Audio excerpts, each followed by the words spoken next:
Salut tout le monde, c'est Sue, j'espère que vous allez bien, moi ça va super bien. Aujourd'hui on se retrouve pour le bilan de lecture de la deuxième semaine du mois d'août 2021 et cette semaine j'ai lu 8 mangas. On va commencer tout de suite avec le tome 1 de Cautious Hero.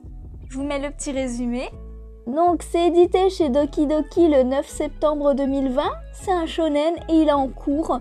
Le tome 4 sortira le 3 novembre. Et autant vous dire que c'est une très bonne surprise.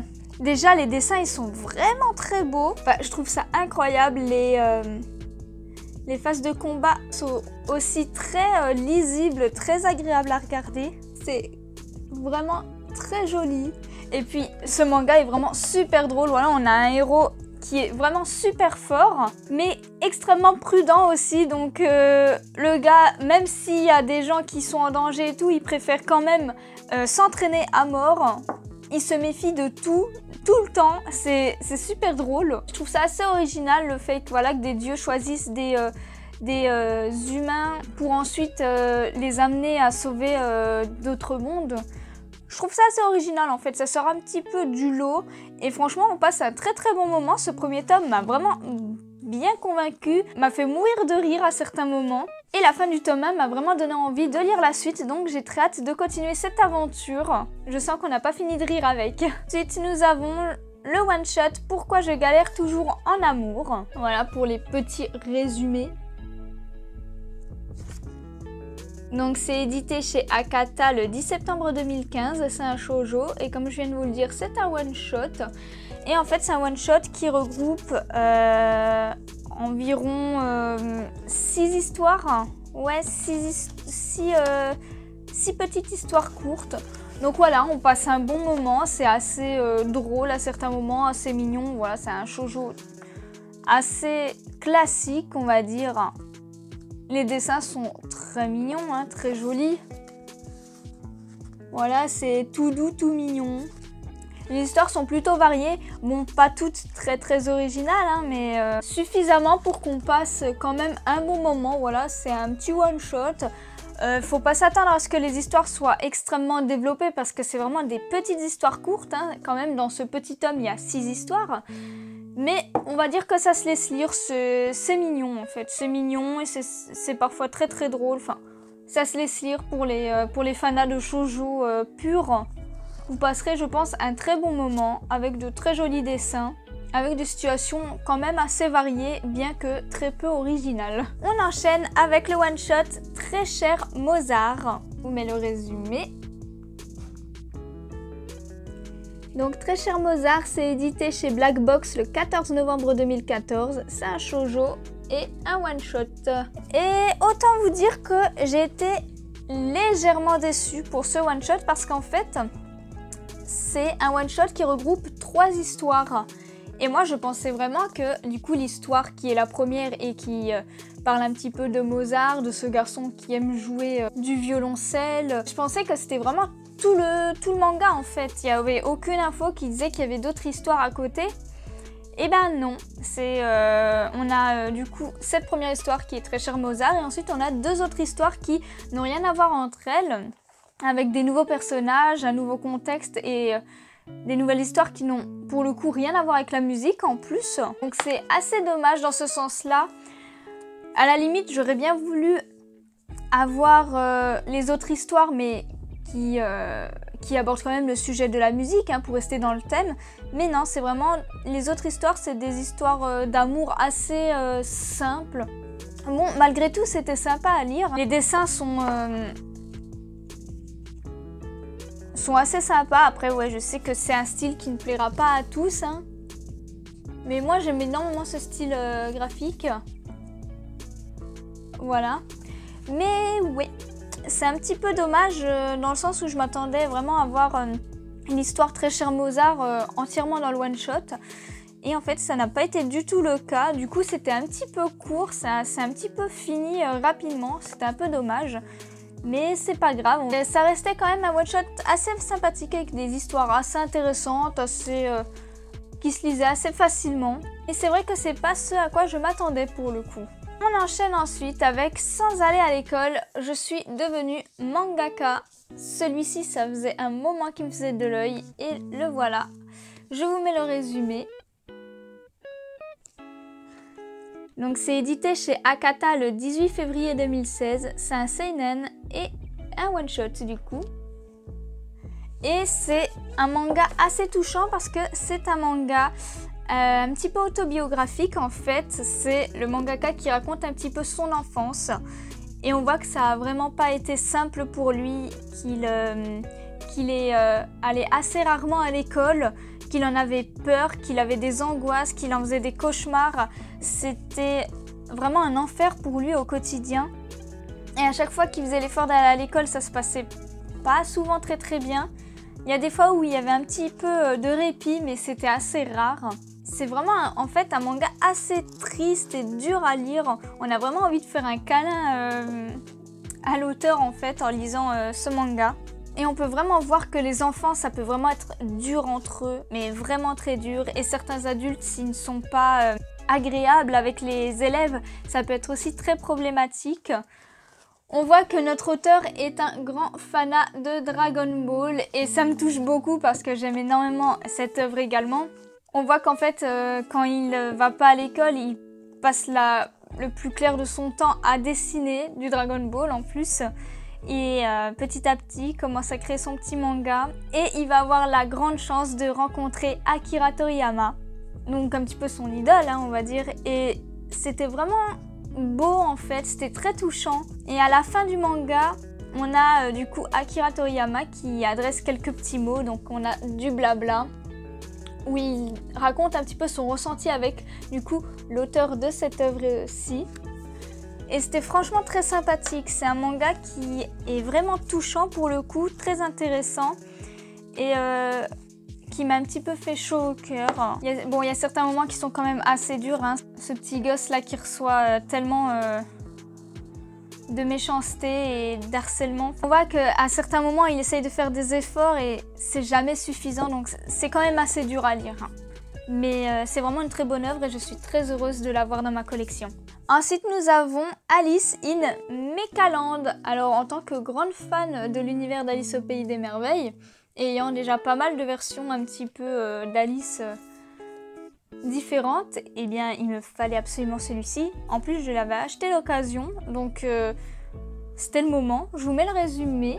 Donc, c'est édité chez Kotoji le 26 février 2016. C'est un shonen et également un one-shot. Alors je vous présente beaucoup de one-shot dans cette vidéo. Les dessins sont plutôt pas mal, bien qu'assez étranges à certains moments. En fait ça me plaît plutôt bien, je trouve que ça va bien avec l'univers.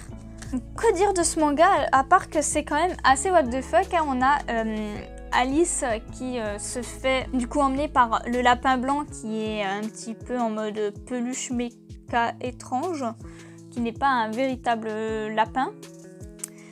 Elle se fait emmener du coup au Pays des Merveilles et elle va devoir du coup aider le Pays des Merveilles à se débarrasser de Mecha qui essaye de s'emparer du coup de la montre du lapin. Et c'est vraiment assez spécial comme récit, c'est surtout qu'on va aussi avoir un Alice versus Dorothy du magicien d'Oz, hein. Ça fait un mélange assez étrange mais qui fonctionne bien, j'ai envie de dire. On a vraiment Alice versus Dorothy qui contrôle des mechas, qui est la chef de ces gens qui attaquent le Pays des Merveilles avec des mechas. Enfin, c'est vraiment assez perché en fait comme univers, mais ça se laisse lire assez rapidement. Malheureusement, c'est un one-shot et je tiens à dire que la fin est assez précipitée. On a une fin assez surprenante quand même, où je ne dirai rien pour pas spoiler si jamais vous voulez acheter l'œuvre, mais c'est vrai que j'ai été surprise par la fin, mais c'est arrivé trop vite, voilà, c'est un one-shot qui va beaucoup trop vite, alors que franchement, c'est une histoire qui avait vraiment pas mal de potentiel. Ça a l'air un peu perché, dit comme ça, raconté comme ça, mais ça pouvait vraiment fonctionner et amener quelque chose d'assez incroyable. J'ai été contente d'avoir lu ce one-shot, mais c'est vrai que ça aurait mérité plus de tomes, je trouve, pour développer encore plus cette histoire d'Alice versus des mechas versus Dorothy. Franchement, il y avait quelque chose, il y avait vraiment quelque chose, mais la fin arrive assez précipitamment.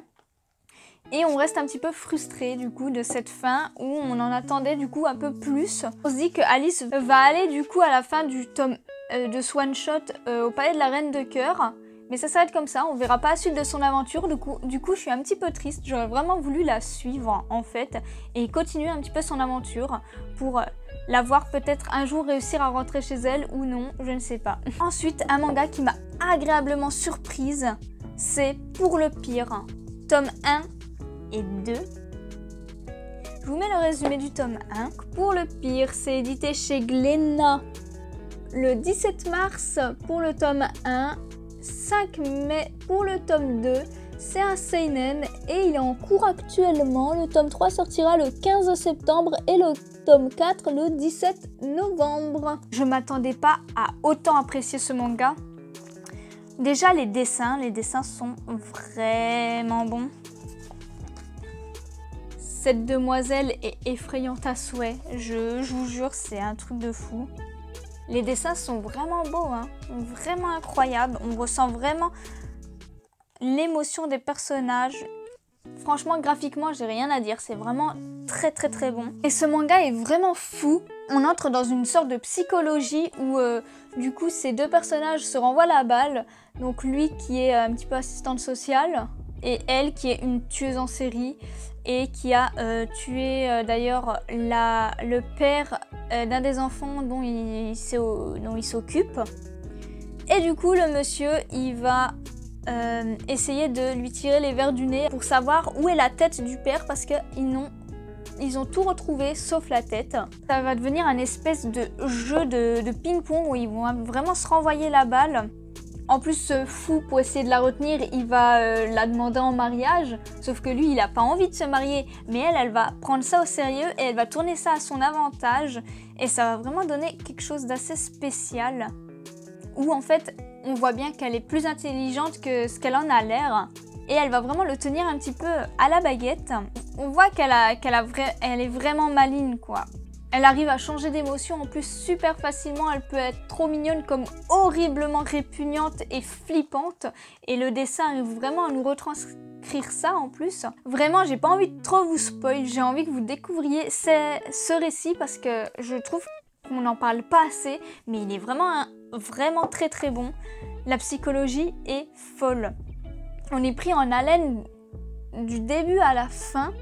Et j'ai vraiment envie d'avoir la suite en fait parce que c'est juste fou. Et pourtant ça se passe pratiquement que dans un parloir. Hein. Nos deux personnages ne peuvent se parler que dans un parloir parce qu'elle est condamnée à mort.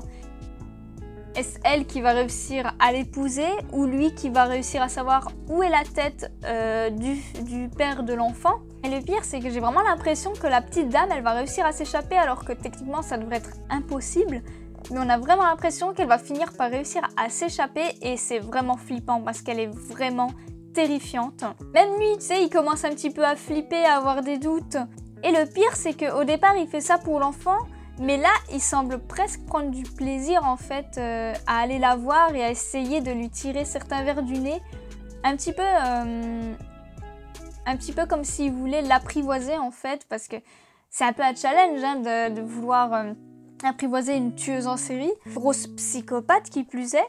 J'ai très hâte d'avoir la suite du manga parce que c'est vraiment pas mal. Franchement, je vous conseille Pour le pire, c'est une série incroyable. Pour finir ce bilan de lecture de la semaine, nous avons Les Enfants du Temps, tome 3.